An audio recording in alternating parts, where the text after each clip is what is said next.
It's real talk. It's real talk. It's real talk. It's real talk. It's real talk. It's real talk. Yeah.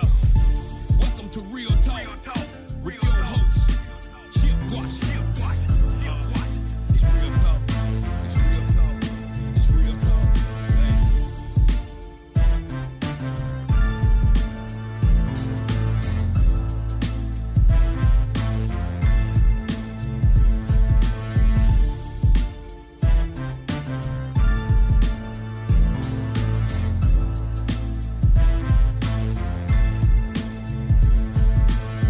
And here we go.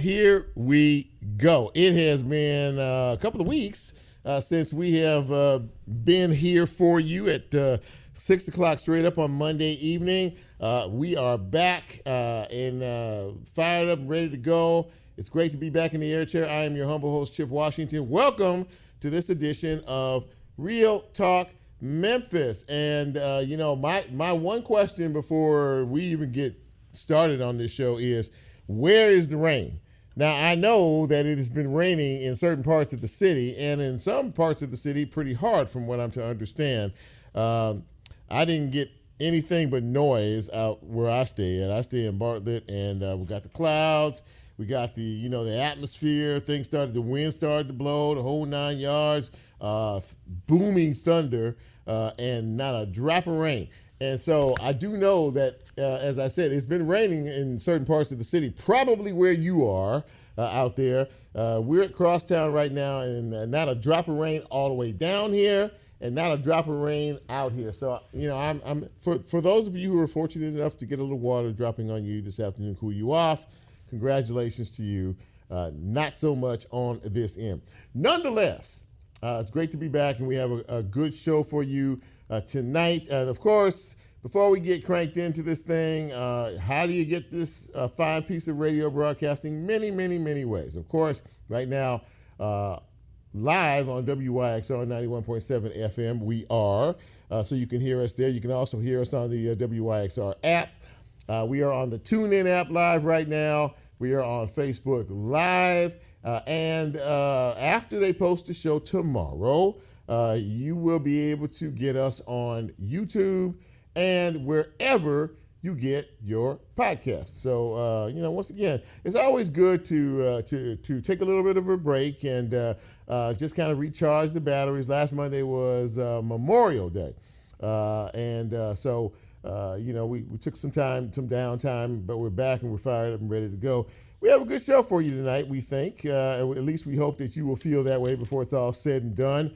Many of you, particularly those in West Tennessee, remember the tremendous tornadoes that moved through the Mid-South in March, causing extensive damage to so many residents out there. Well, tomorrow is the last day to be able to get benefits from FEMA. And the Small Business Administration, if you need any kind of disaster declaration relief in terms of housing or jobs or repairs or anything like that, tomorrow is the last day for you to apply for that coverage and that help. And we're going to have a couple of folks on a little bit later on to talk about that. One from FEMA and another one from the Small Business Administration. So listen up. If you fall in that category and you're trying to rebuild your life, this is information you need. We are also going to talk about a very special seminar that is going to happen later on this week, Friday and Saturday. It is hosted by Brown Baptist Church.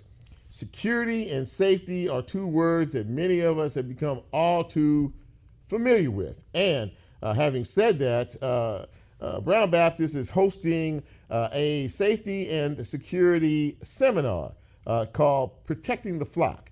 It will be a training for not only folks who handle security at various places of worship, but also for the general citizenry as well. And we have two guests that will be joining us from Brown Baptist, Derrick Anderson, who's the executive pastor, and a name and a face that many of us are very familiar with, Toney Armstrong, who's the former police director here in the city of Memphis.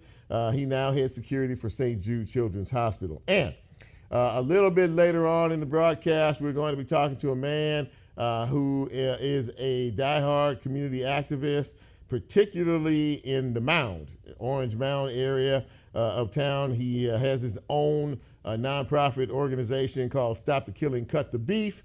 And he is going to join us to talk a little bit about his concerns for our young people and our safety in the streets, and talk about a mural that was dedicated to victims of crime in Orange Mound that happened last week. So yeah, a lot of good information. We're very happy to have you with us on this Monday evening. And, you know, as we always do this time of the broadcast, we talk about something special for you, which means your birthdays or your anniversaries or your special occasions. We like to shout you out. Birthdays come around once a year, and if you made another trip around the sun, you're feeling good about yourself, and you're feeling good about that, right? Well, we feel good for you. So we shout you out and make you feel special, the special person you are. But I can't do any of that until I say, hit it, Brent. Happy birthday!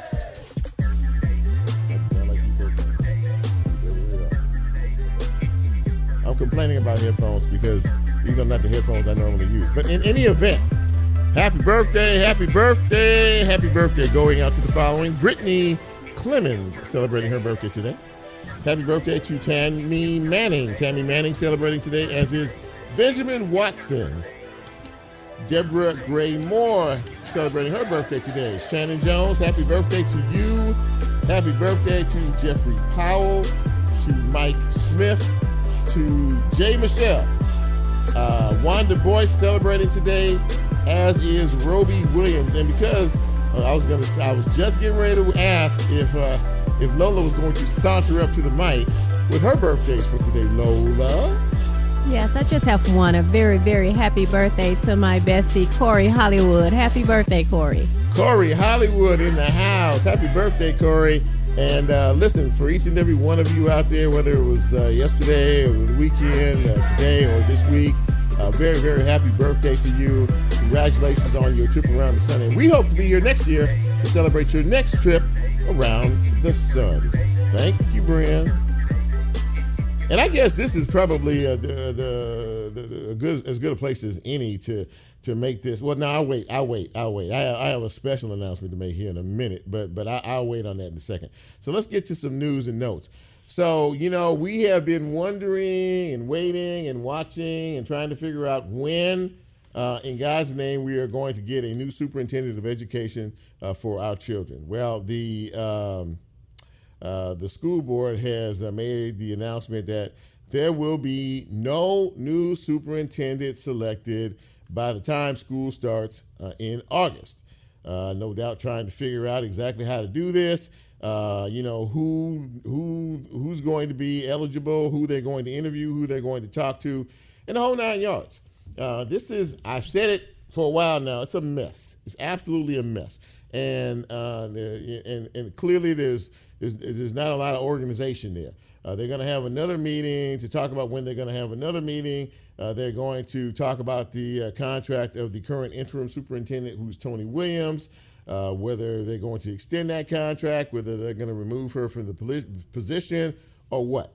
But all you need to know for right now is that there will be no superintendent in place when the school system starts, the school year starts in the first week of August. So let's shift the gears and talk about the upcoming mayor's race. And I don't really know how much attention is being paid to this right now, to be honest with you. I don't know, how many people are really focused on this, but there have been a couple of polls taken recently.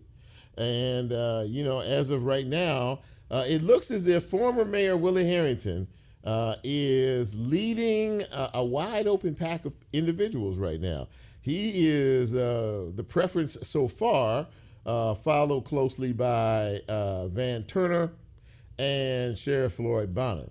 And of course, in fourth place and moving up rather quickly is Paul Young, by the way, who works for the Downtown Memphis Commission.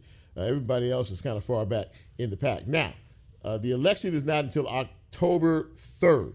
All right, but at some particular point in time, once the filing period is done and everybody who's serious about this is in the race. Maybe you'll start to focus in on this. All of the city council seats are up for election. Some for re-election. There will be 4 brand new city council members because the other ones are out because of term limitations. So, what do you think about that? Former Mayor Willie Harrington is the man. He's the guy on top right now. He's 82, 83 years old. It clearly should not surprise anybody that the focus on most of everybody's attention is crime. So they feel like, maybe he, as a former mayor, can come up with some solutions to this particularly delicate issue. So we shall keep an eye on it, and we shall see. A couple of 3 weeks ago, there was a tragic shooting in a certain part of town here that really affected the community in a great way. Many people called him the Watermelon Man. His name was Red, the Watermelon Man. He was a street vendor. He sold watermelons in this city for 30 years, 3 decades. There was an attempted robbery. 2 individuals drove up on him while he was doing his thing, shot him in the stomach. He fired a shot at the suspects but did not hit them. Well, he succumbed to his injuries. He died, and they had his funeral over the weekend. The suspect who has been arrested in this case is 15 years old. Now, I have to pause when I say that because, we've been talking about this for quite a while. He is 15 years old. He has been publicly identified, which tells me that the criminal justice system is looking to make an example perhaps out of him because juveniles do not get named in most particular crimes at all.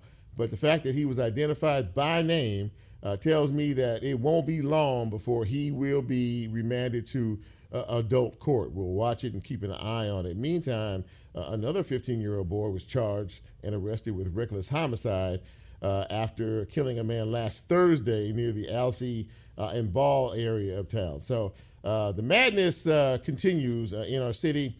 And the tragedy of all of this is that, once again, we're talking about children, juveniles, adolescents in their teens. This is the summer. Kids are out of school. Many of them don't have a lot to do, but cause trouble and mischief.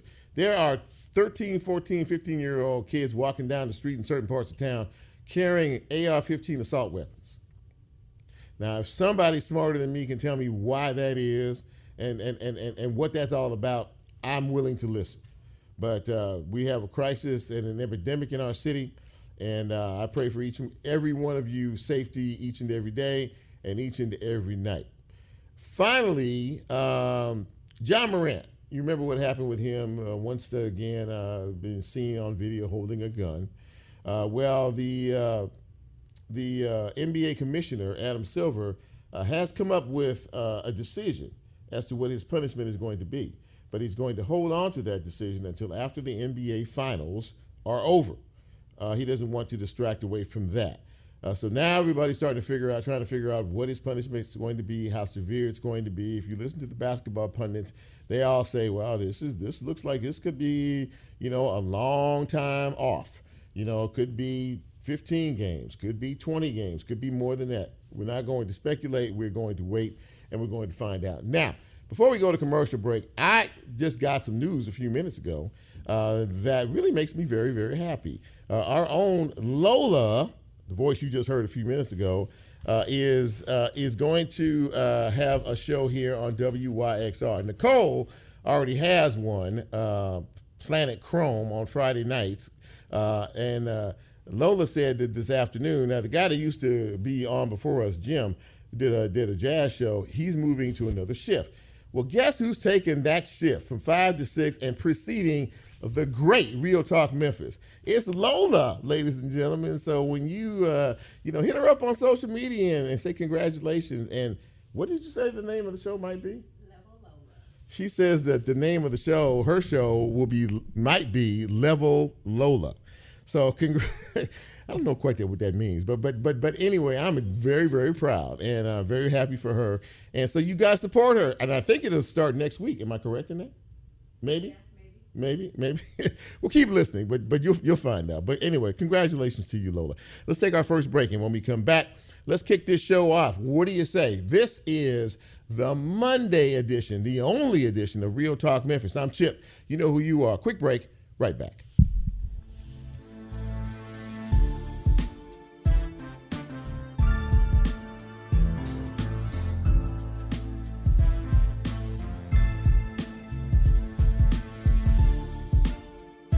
If you like Real Talk, here's a way you can get involved. Do you have a show topic idea or suggestion? Want to be considered a guest or have a guest idea? Then send Chip a message on his Real Talk show page and you can be a part of the Real Talk experience. So as he always says, go out and tell somebody. We'll be right back.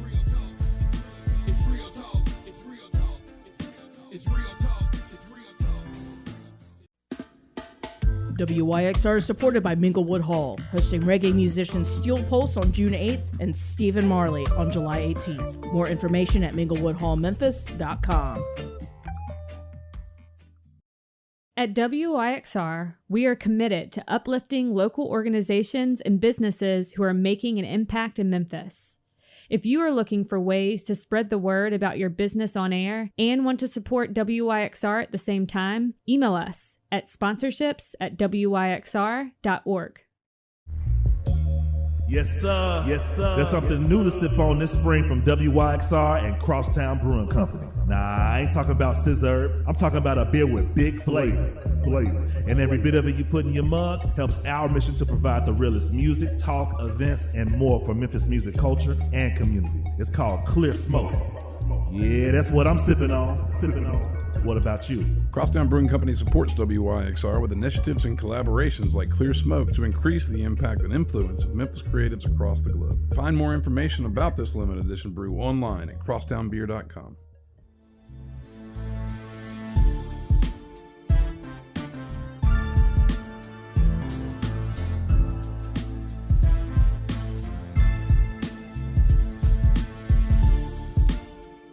Get Real Talk on the TuneIn mobile app under WYXR, and he's now streaming live on Facebook. And you can also catch a rebroadcast on YouTube. Just put WYXR in the search box and hit subscribe. Now back to more Real Talk with Chip Washington.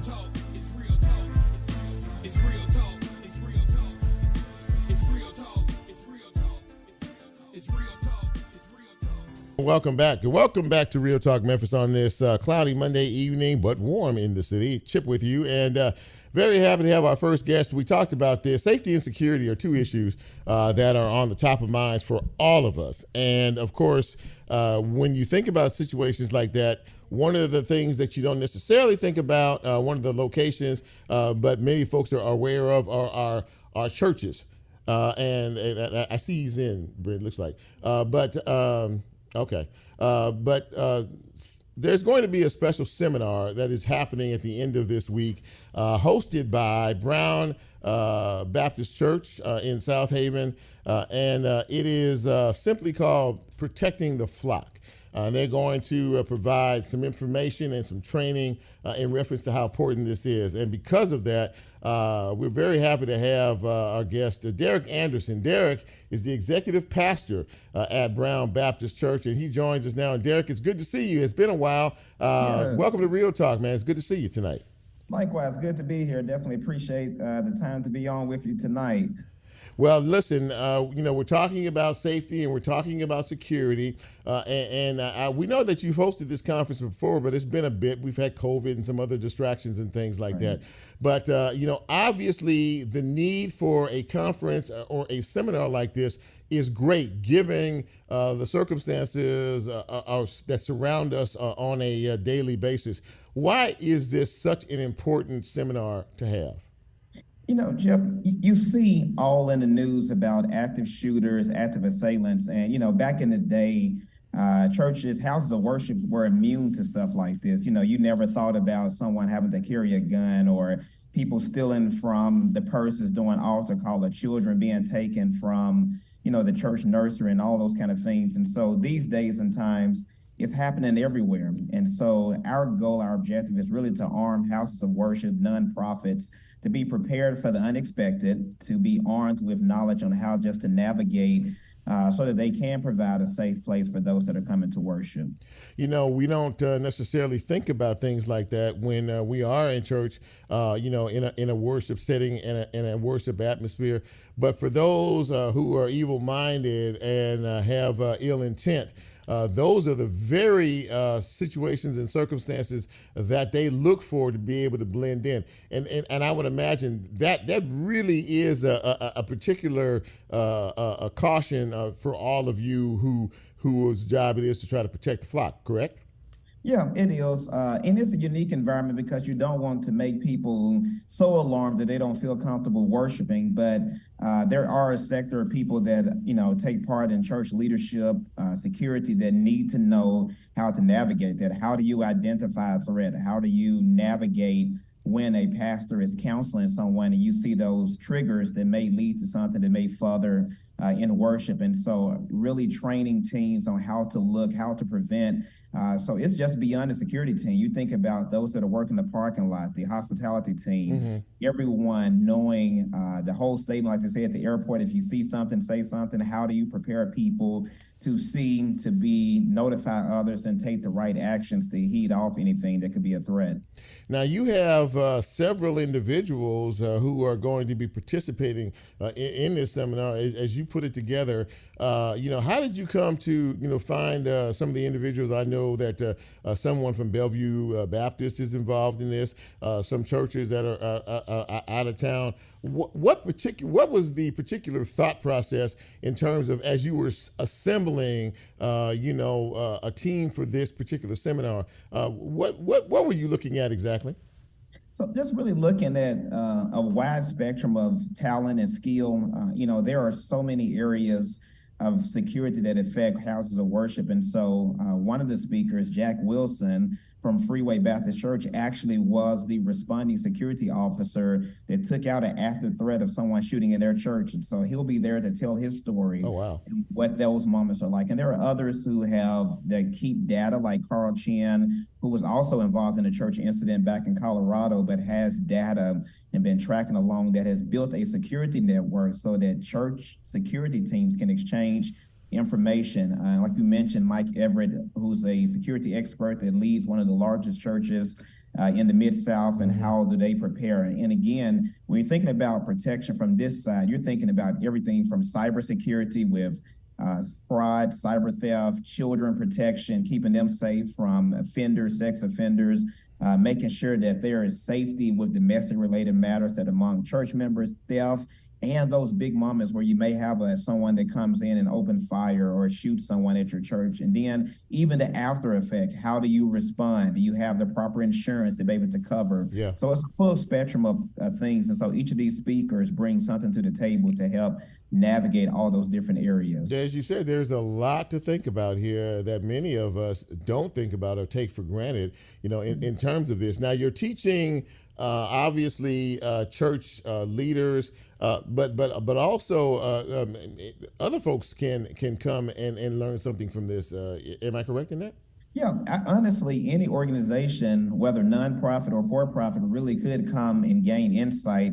One of the things that I've learned just by working, you know, with different organizations over the course of time, that most people or either companies have, you know, some things in place, but haven't really thought through what a full process looked like. And so not just for houses of worships, anyone that has an organization where people are coming to, where their doors are open, need to have a safety plan in place, a team, and know how to respond, and what tools do you even need to have on site if the worst thing happens.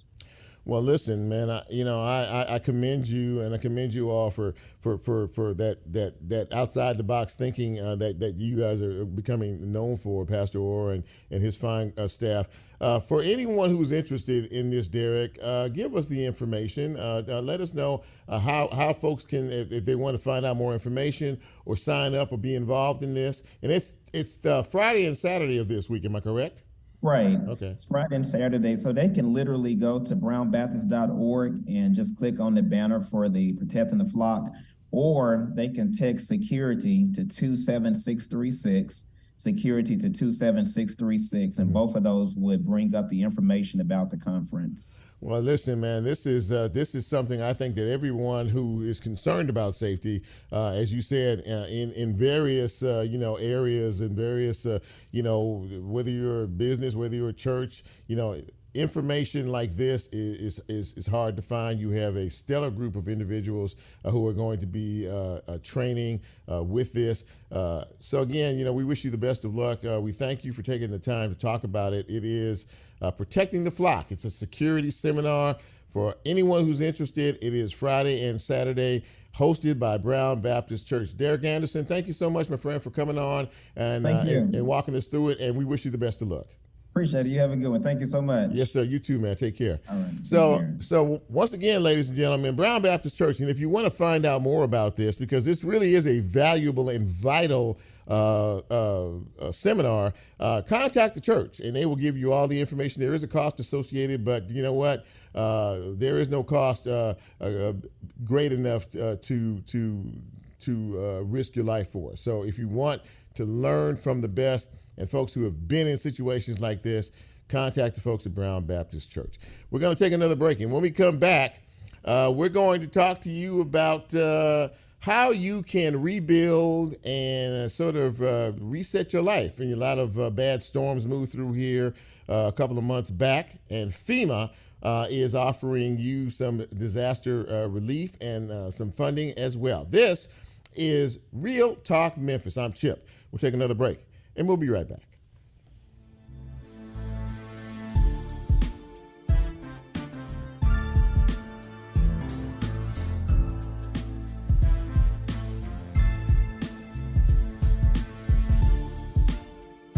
If you like Real Talk, here's a way you can get involved. Do you have a show topic idea or suggestion? Want to be considered a guest or have a guest idea? Then send Chip a message on his Real Talk show page and you can be a part of the Real Talk experience. So as he always says, go out and tell somebody. We'll be right back.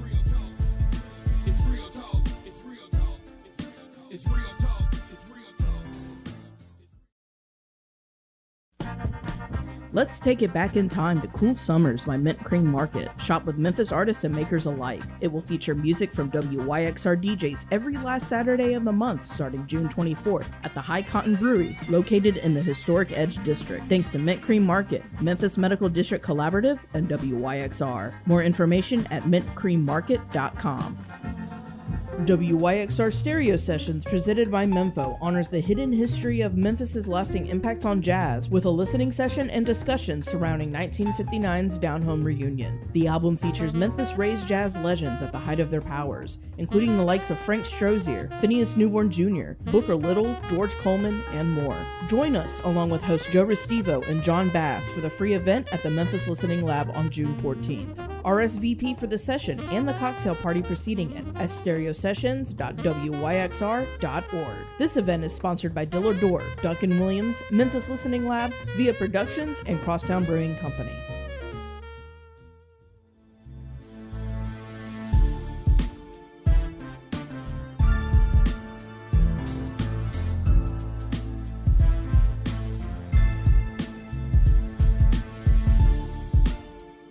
Get Real Talk on the TuneIn mobile app under WYXR, and he's now streaming live on Facebook. And you can also catch a rebroadcast on YouTube. Just put WYXR in the search box and hit subscribe. Now back to more Real Talk with Chip Washington.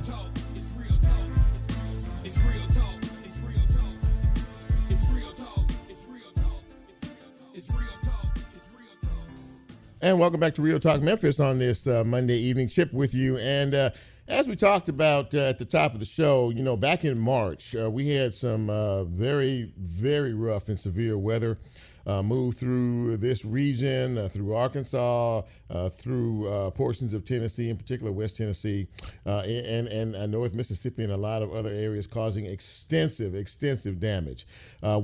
Many folks are still trying to recover from that. That was only a couple months back. But many of you may not be aware that FEMA is here for you to offer, these disaster declarations in terms of, being able to get funding to be able to rebuild your life. And today, or I think today is the last day. I'm not sure. Either today or tomorrow is the last day that you can file for those benefits. And I wanted to bring a couple of folks on who can kind of explain the process to us.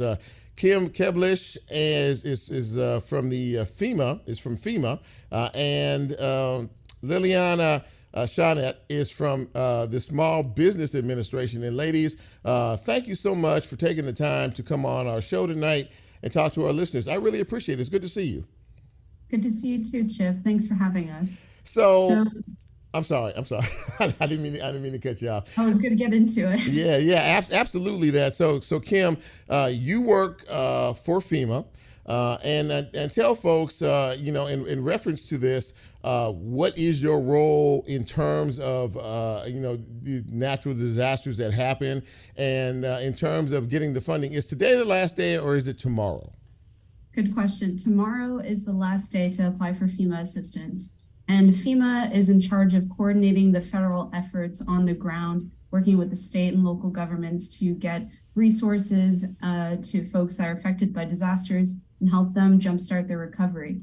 So for the case of Tennessee and Western Tennessee, for homeowners and renters with underinsured or uninsured disaster-related damage from the March 31st to April 1st storms, and this is for folks in the 10 declared counties and the Memphis area, that would be Haywood, Hardman, Tipton, and McNary.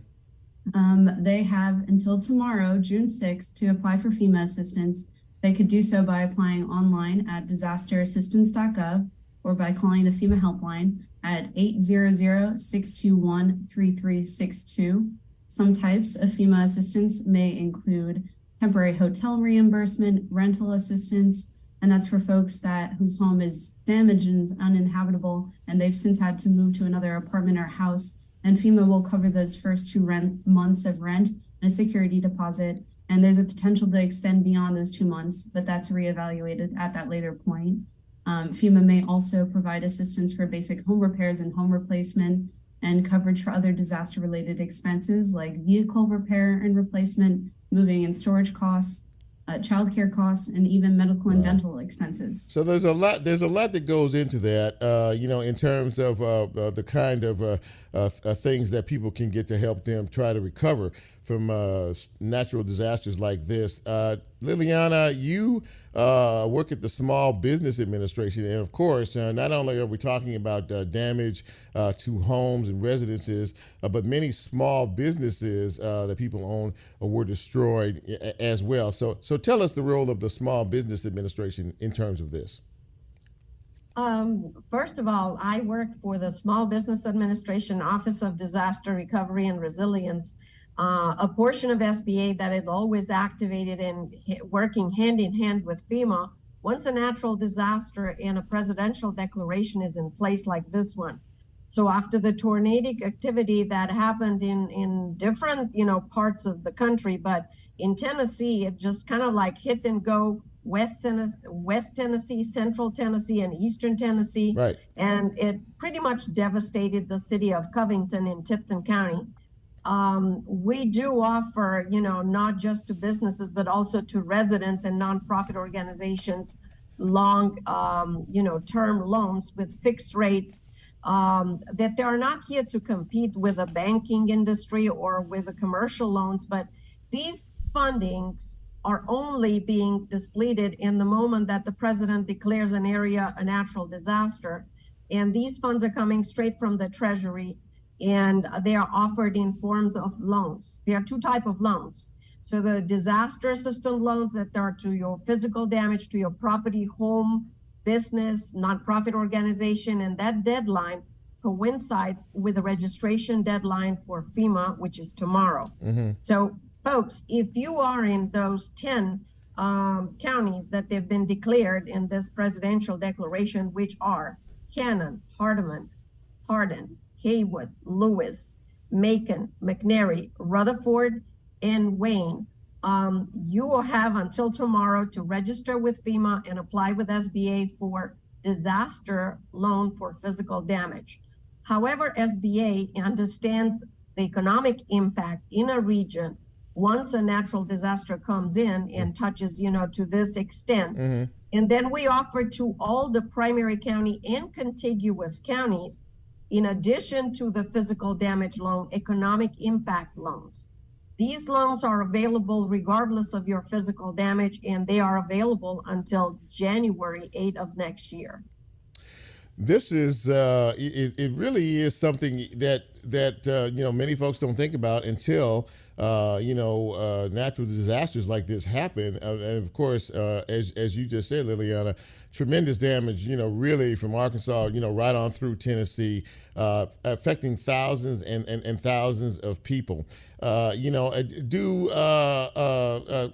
let me ask you, do a lot of people, once the presidential declaration, is made, the state of emergency in situations like this made, do a lot of people, and it may sound like a silly question on its face, but it may not really be a silly question. Do a lot of people understand the benefits that you offer in terms of reestablishing your life and your home and your livelihood in terms of filing for these type loans? I think people definitely understand the benefit that FEMA can provide. These are grants that do not have to be repaid. This is money straight into survivors' pockets that they need to recover.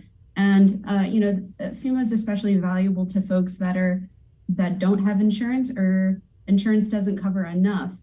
And I think there's a common misconception about applying for FEMA assistance, in that folks think that they need to wait for their insurance settlement letter in order to apply for FEMA assistance. But that's not the case. You can apply for FEMA assistance right now, and I urge you to, if you haven't done so yet and you've been affected in the 10 counties, and you can submit that insurance settlement letter to your account at a later point. But right now, it's most important that folks apply. And I also want to say that FEMA does not duplicate benefits that are covered by insurance, but FEMA may pick up some costs that aren't covered by insurance. For both of you, I know that in situations and times like this, you make it as easy as possible for people to reach out and make contact. So for each of you, Kim, I'll start with you. How do people reach out to you all at FEMA in terms of being able to get more information about this? They don't have long, but can you tell us how we can best do that? Yeah, prospective applicants or applicants can reach out to us at our FEMA helpline at 800-621-3362. They can speak to a FEMA specialist.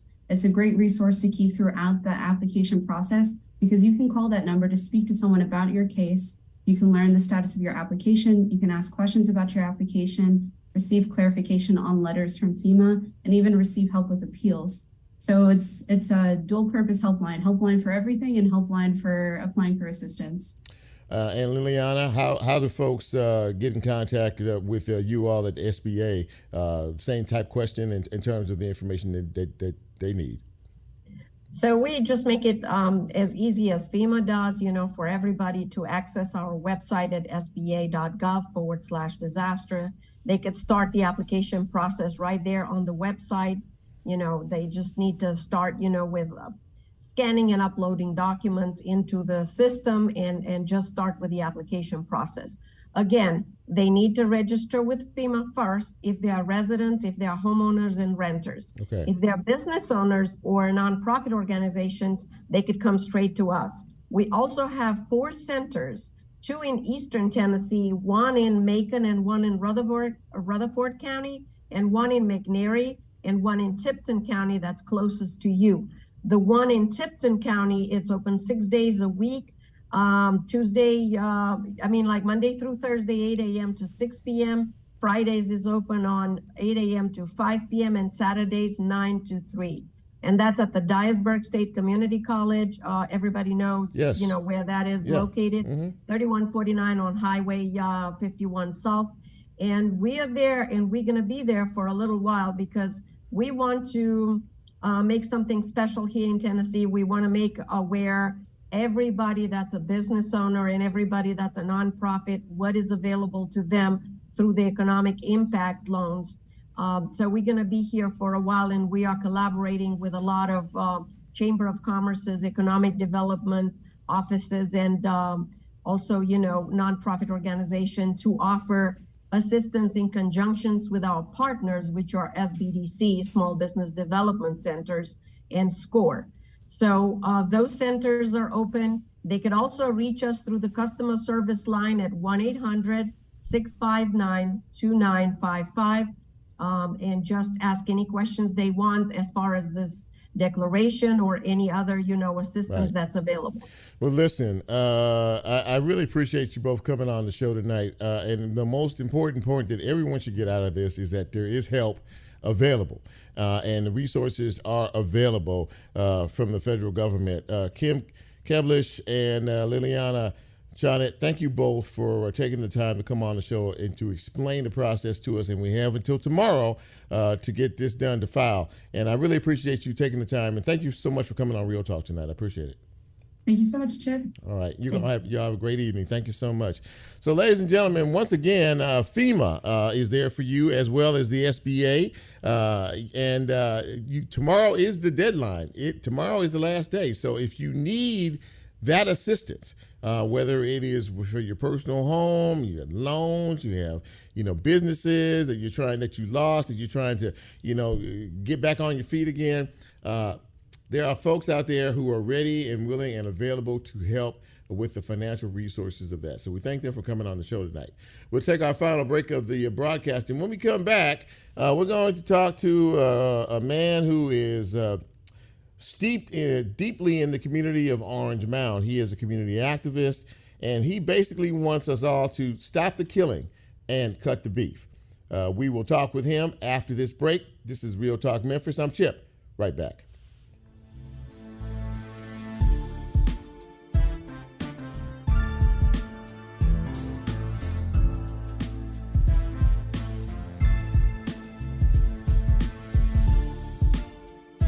If you like Real Talk, here's a way you can get involved. Do you have a show topic idea or suggestion? Want to be considered a guest or have a guest idea? Then send Chip a message on his Real Talk show page and you can be a part of the Real Talk experience. So as he always says, go out and tell somebody. We'll be right back.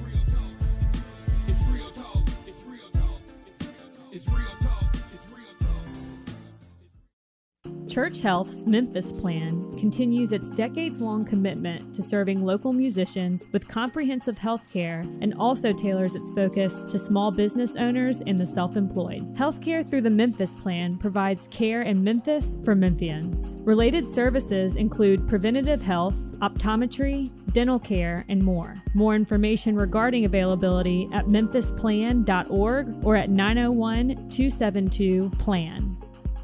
You're listening. But are you in the know? The WYXR weekly newsletter is the best source for keeping up with events at WYXR, whether they are happening on our airwaves, behind the scenes, or out in the community. Log on to newsletter.wyxr.org to sign up for our mailing list and keep yourself in the loop. Did you know you could donate your vehicle and support WYXR at the same time? We offer free pickup and it's tax deductible. Go to cars.wyxr.org to donate your car today.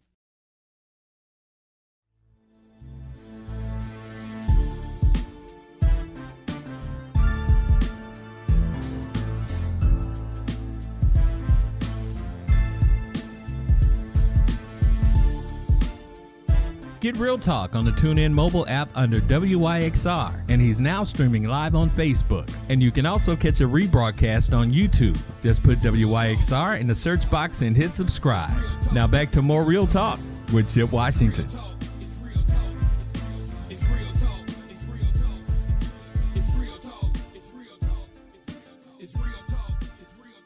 And welcome back to the big broadcast on this Monday evening. Chip with you. Very happy to have you out there as well. And very happy to have you, my next guest. And I sort of ran across him when I was watching the news, local news, about a week or so ago.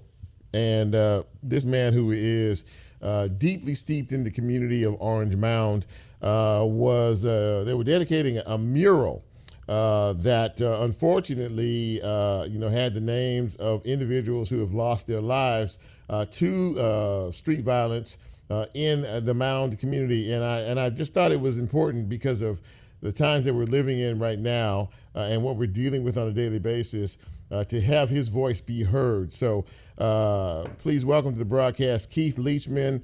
He's the executive director and founder of Stop the Killing, Cut the Beef, along with his number 2, Doug Session. And gentlemen, again, thank you so much for coming on the show to have an important conversation for a few minutes. I really appreciate it.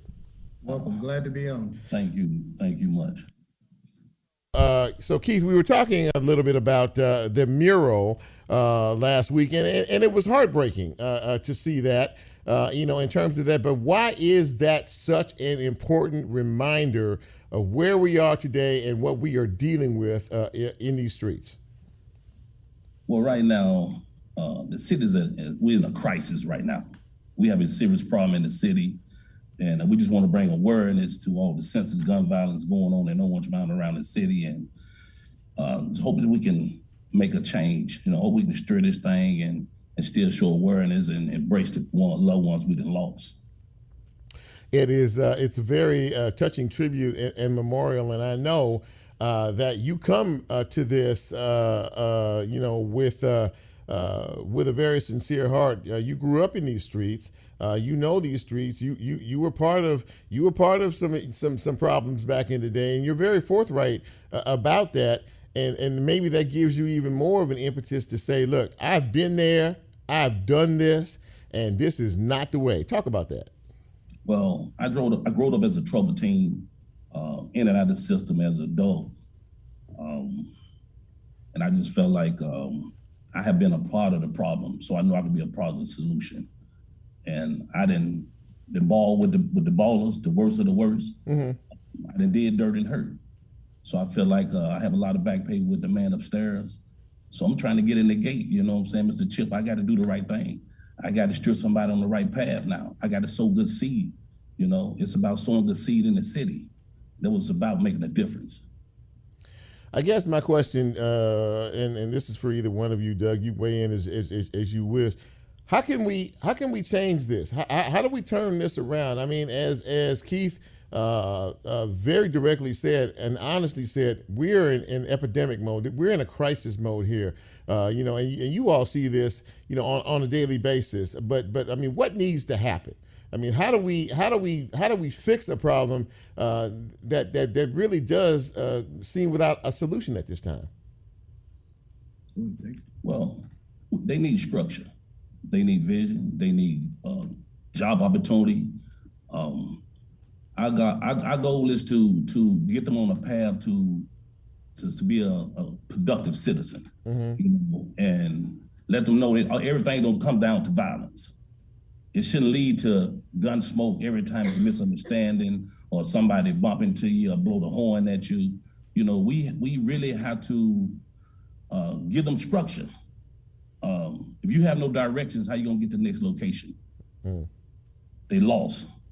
We got a lot of lost souls in the city, and we need to sprinkle that Holy Spirit over them, man, and give them some hope. We need to be selling hope instead of dope. You know what I'm saying? And that's where I stand at. I saw the public service announcement that you did on your page, and I would invite people to go to your page on Facebook to see that. It was a very powerful testimony that you were expressing there.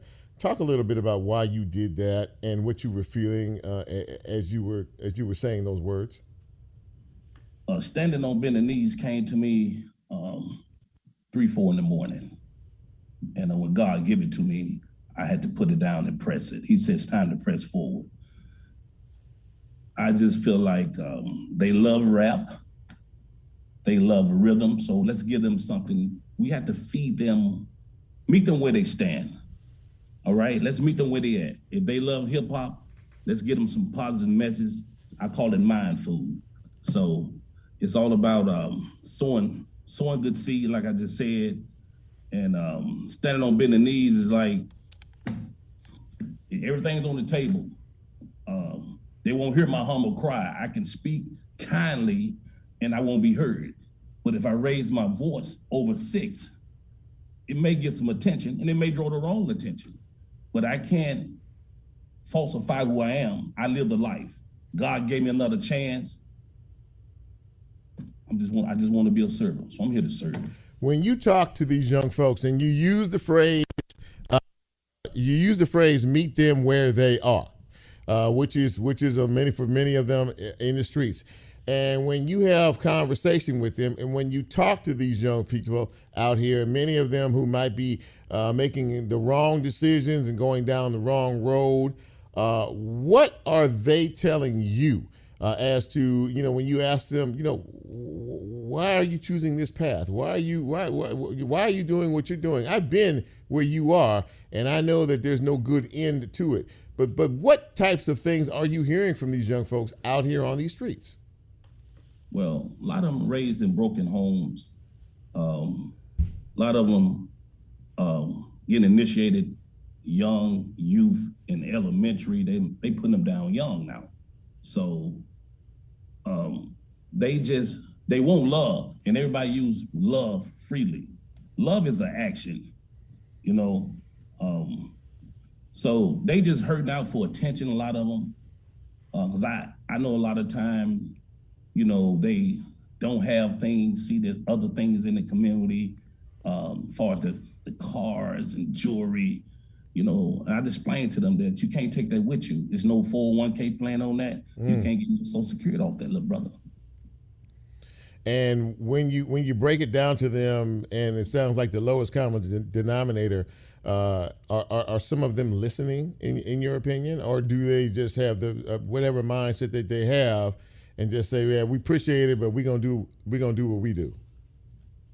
Well, sometimes they listen, but I also just let them know if you live by it, you'll die by it. I had a couple homeboys die holding my hand, and I told them I was gonna fix it. And the revenge is the Lord's.